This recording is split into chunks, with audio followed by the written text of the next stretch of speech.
Welcome. In this tutorial, I have created this COVID-19 dashboard in Python using plotly-library. This dashboard is fully dynamic and it is automatically updated when data is updated in the data source. I will explain all steps. I hope so you will learn in this tutorial. You can copy the code and the data source links and CSS files using the below link in the video description. First I run this code and view each element of this dashboard.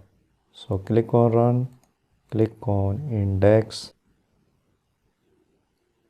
There are 4 rows in this dashboard. In first row we can see logo, title and date updated of the data source. In the second row there are cards. Each card displays global cases. These cards are not connected to the drop-down list, but these are updated when data is updated in the data source. In the third row there are drop-down list, indicators and donut chart. In this grid there are bar chart and combination of line chart. In the fourth row I have added scattermapbox chart.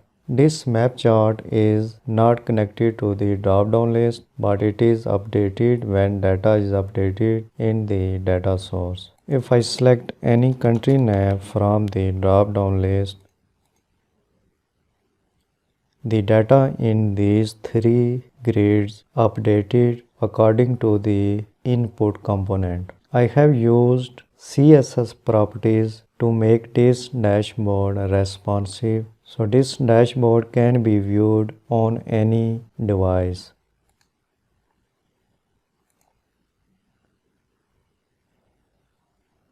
So we can see here, by decreasing the size of browser, all grids are automatically adjusted. If I decrease more size of this browser,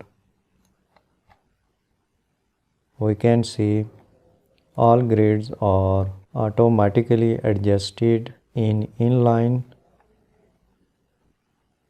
and we can view all data in the mobile preview. So let's start to explain this dashboard. I have used in the assets folder 3 files. One is the image and 2 files are CSS. This file is special created for Dash web apps. This file has 12 columns and it can be downloaded on the Plotly website in the Dash docs page. I also have mentioned links in the below video description. You can use this link to download this file. I have added some CSS properties at the end of this file. I also have added many properties in this style file. Let's explain all steps. First of all, import Dash library and pandas to read CSV files. Then give each link name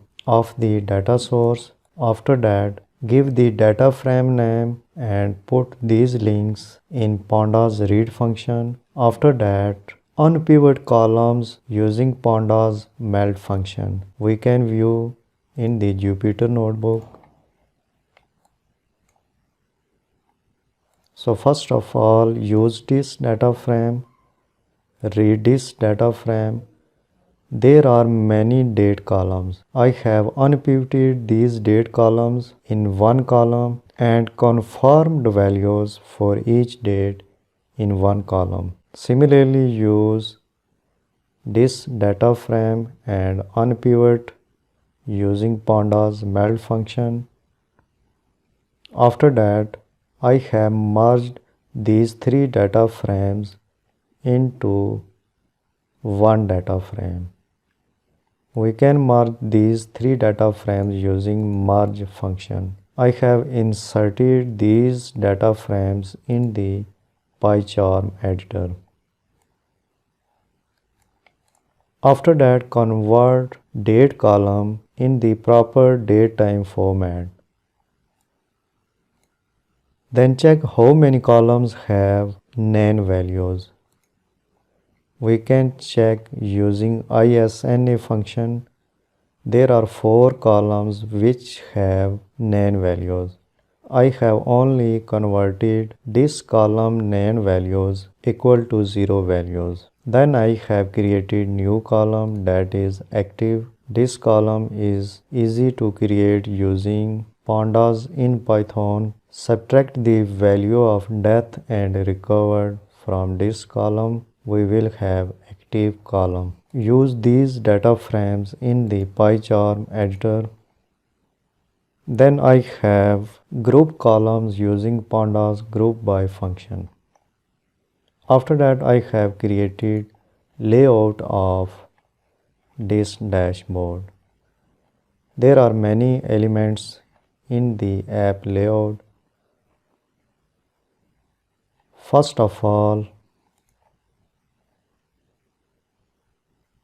look about this row. I have given ID to this row header and class name row flex display. We can see CSS properties in this file. This is class header and this is class row. So in this HTML component, I have inserted logo image using the class 1/3 column. In this HTML component, I have created the title of this dashboard using the class 1/2 column and ID title. The CSS properties of this title I have added in this file. I just used here text align center and other HTML properties are here in style format. The third element of this div is date updated of the data source. I have used here data frames COVID underscore data underscore 2, the column of this data, and using the integer locations of the columns. I have used here date format. We can see in the Jupyter notebook how to get current date from the date column. Go to the Jupyter notebook. I have used there this data source, but we can get this current date using this data source. The result will be same. So for example, first I get only date columns. This is current date. We can get current date using the integer location. I want to get last first column, so I need to type -1. If I type +1, I will get the first row, the second row of this column. If I type 0, then I will get first row of this column.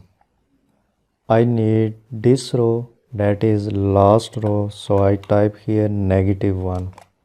As a result, we will get current date. So we can use here this data frame. The result will be same. Next, I have used this date format to convert date in the specific date format. For example, in the data frame, we can see the date format is numerical values, but we can see here in the dashboard, the date format is different from to the data source because I have used here this date format. I have joined this text to show time of the date updated. This is not dynamic, it is static. Only this date is dynamic. I have changed the color of date using this style property. So this was the first row. Next, move to the second row. In the dashboard, we can see the second row contains cards.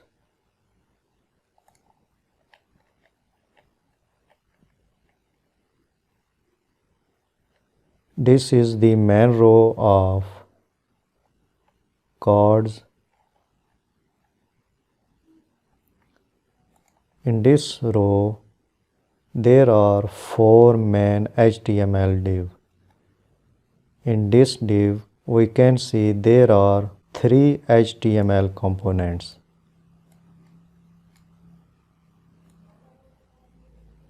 I have given this HTML div component class name 3 columns and the name of class is card_container. I have added properties for this container here. So border radius, background color and box shadow and other properties I have added here to make it attractive in the dashboard. So this is the main div, that is row, and in this div there are 3 HTML components. In this HTML component, I have added the title of card. We can see here, this is the title of card. And in the second HTML component, I have retrieved data using this data frame and column confirmed.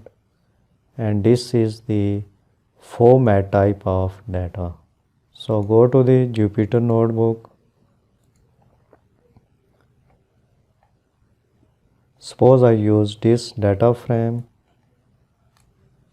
I first extract confirmed column.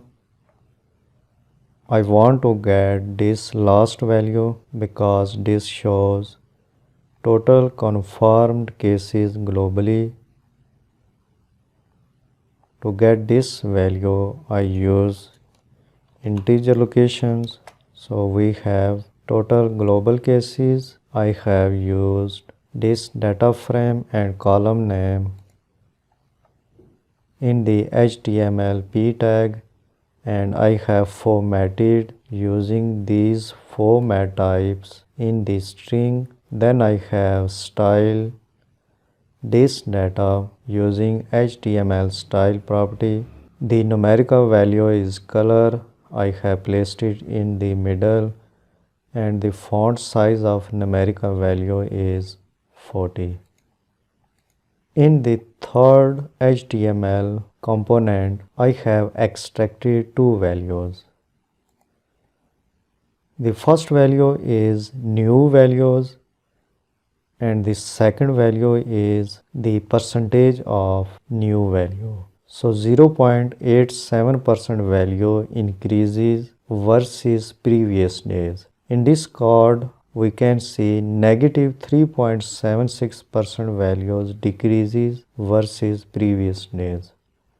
So first I have got here new values. We can see in the Jupyter notebook. This data frame shows cumulative values. The total value is this value and the second total value is this value. I have extracted this value using -2. Then I minus this value from this value. As a result, we will have new values. So we can see this is new value. After that, I have divided new values to these total values. We can see here this is new value divided by total value multiplied by 100, and I rounded with 2 decimal places using round function. I have used here string to get values on the cards. I have joined the percentage symbol and brackets. We can see on the dashboard. So similarly, I have created other 3 cards. Next, I explain the third row. In the third row, there are 3 grids. This grid contains drop-down list and indicators. First I have created row for these three grids.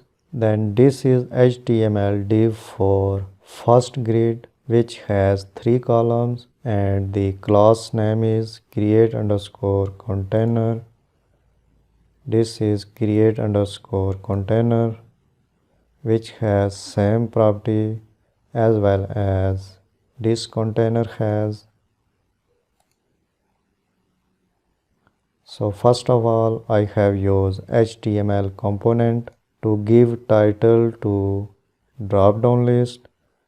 This is the title of drop down list. Then I have created here drop down list. This is the ID of drop down list, and in the options parameter I have extracted country name unique values from this data source. I have given class name this name. We can see the properties of this class name here. After the drop down list, I have created second title in this grid using the HTML P component. We can see here. So this title shows new cases and the new date. I have added here name of data frames and columns and the date format, as well as I have used here in the first row.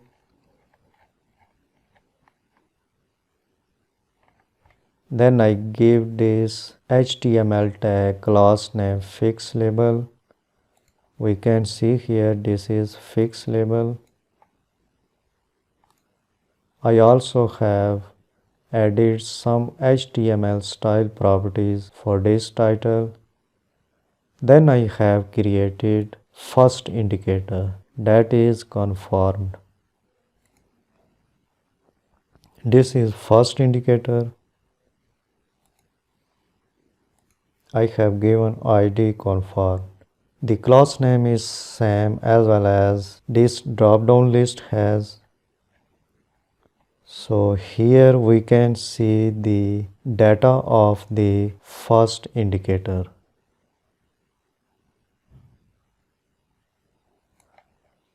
So this indicator has many properties. First of all, I have used here main data frame. Then I have calculated more two data frames.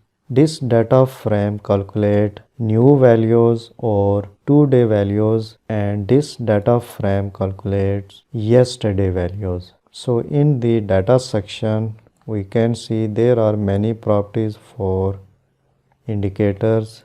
In mode, I have added number plus delta.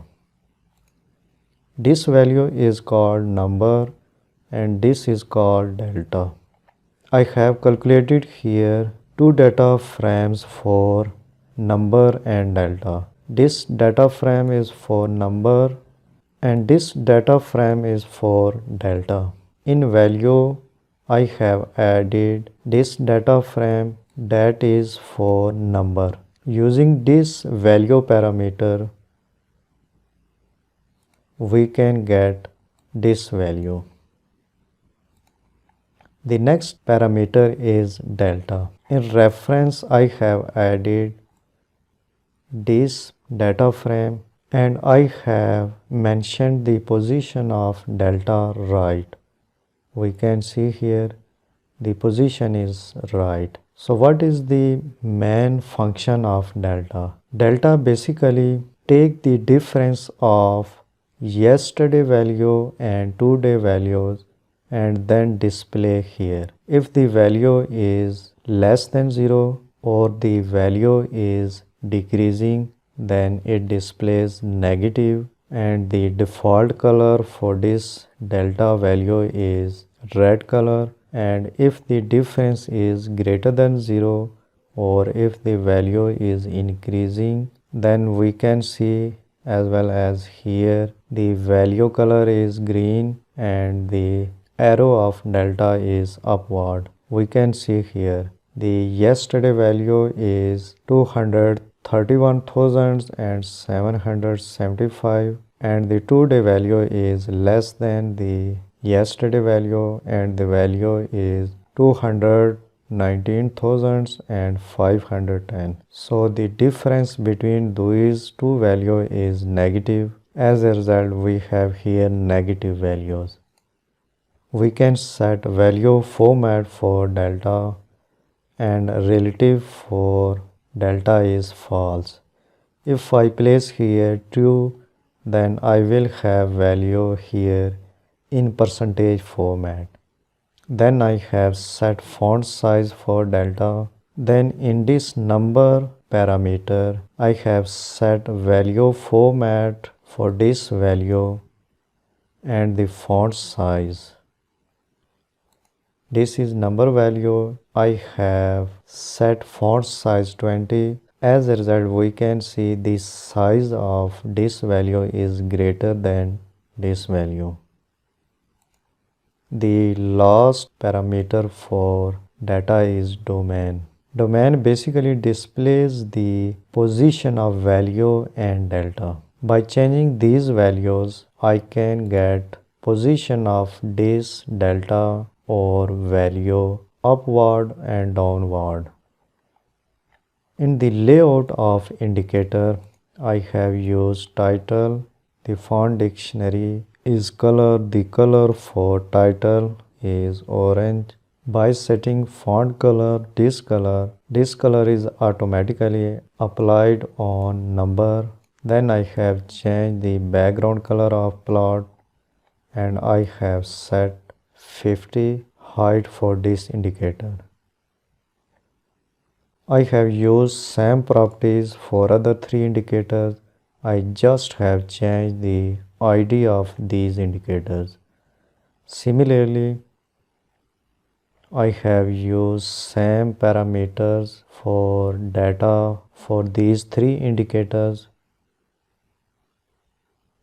I just have changed the column names in the data frames and I have changed the color for each indicator. The next grid is donut chart. This chart displays total values for each country. First, I have created the layout of pie chart. I have given same class name with 3 columns. The data properties for this donut chart are here. This is the main data frame. Then I have calculated total values for each category and I have made it dynamic using the ID of drop down list. I have chosen here colors for each slice. Then we can see here parameters for data for the pie chart. In labels, we can type name for each slice in this string. In values, we type data frames for each slice. In this parameter, I have set color for each slice using this name in the marker dictionary. In the hover info parameter, I have used 3 properties: label, value and percent. And the text info, I have used only label plus value.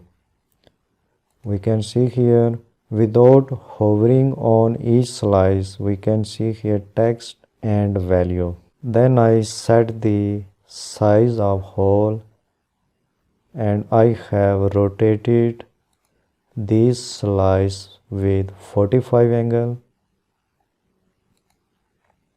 Then I have created layout of this donut chart. I have given this ID with this title because when I select any country name from the drop down list, I will have that name after the title. After that, I have used here legend properties. Then I have used font dictionary for these legends.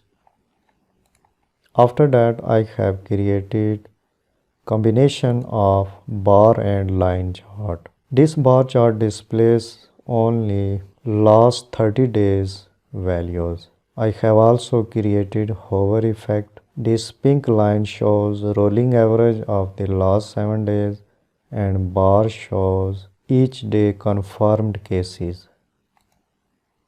So first of all, I have created this data frame. Then I group countries using this data frame and I have got these 3 columns. Then I have calculated new column in this data frame, that is daily confirmed.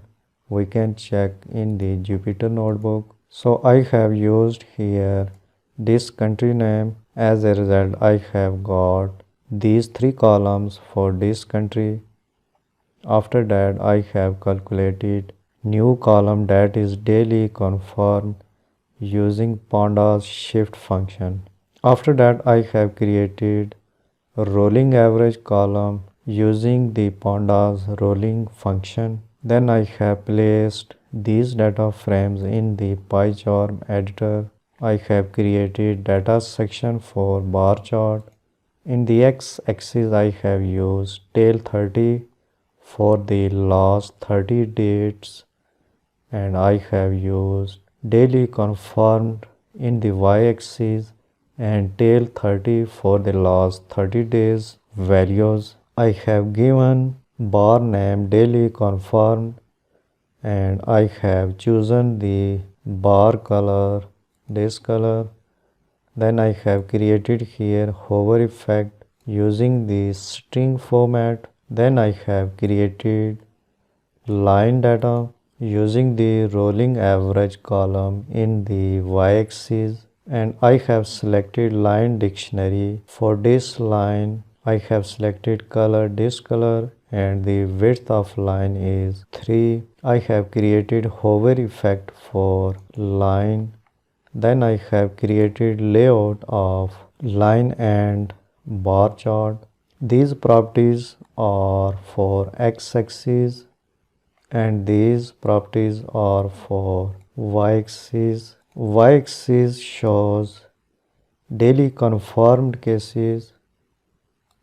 So I type here daily confirmed cases. Then I have created legends for this combined chart.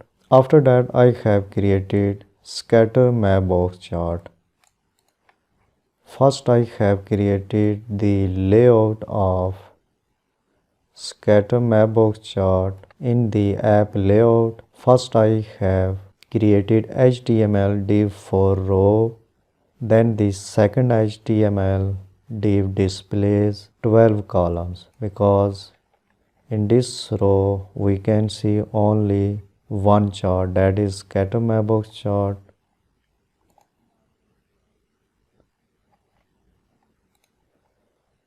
I have given this class name to mapbox chart. For this reason I have decreased the margin size of mapbox chart because this class has margin 18 and this class has margin 10. That is the reason I have created new class. Then go to the data properties for map chart. I have created this data frame for this mapbox chart because mapbox charts are required latitude and longitude columns to display data on the map chart. So in the data section we can see there are many properties for scatter mapbox chart. For longitude parameters I have used longitude columns and latitude parameter I have used latitude column. The mode of markers is markers. Then I have used size of markers using this column and divided by 1500 to adjust the size of markers on the map chart. Similarly, I have used this column for marker colors. I have used color scale, this scale.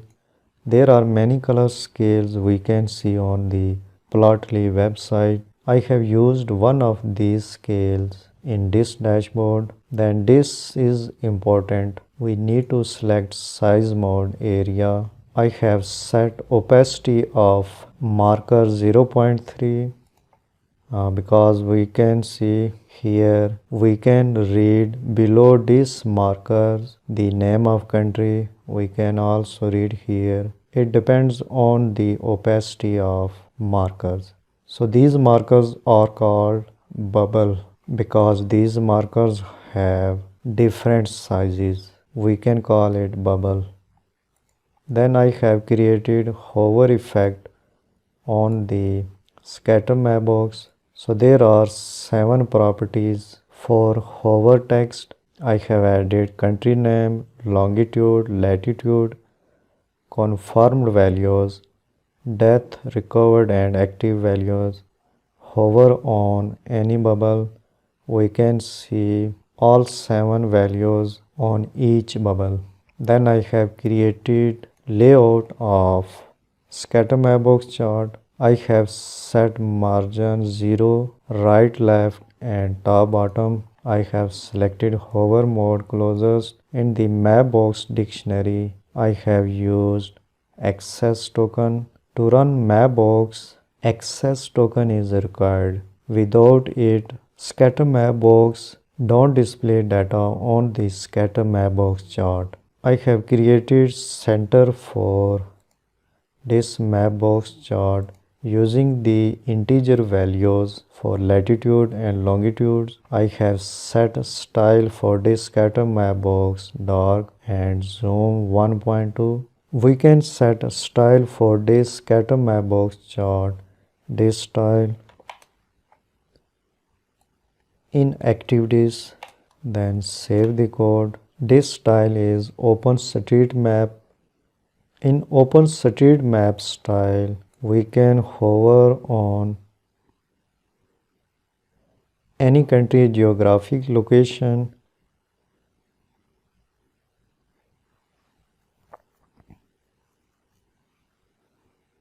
and we can follow the street path.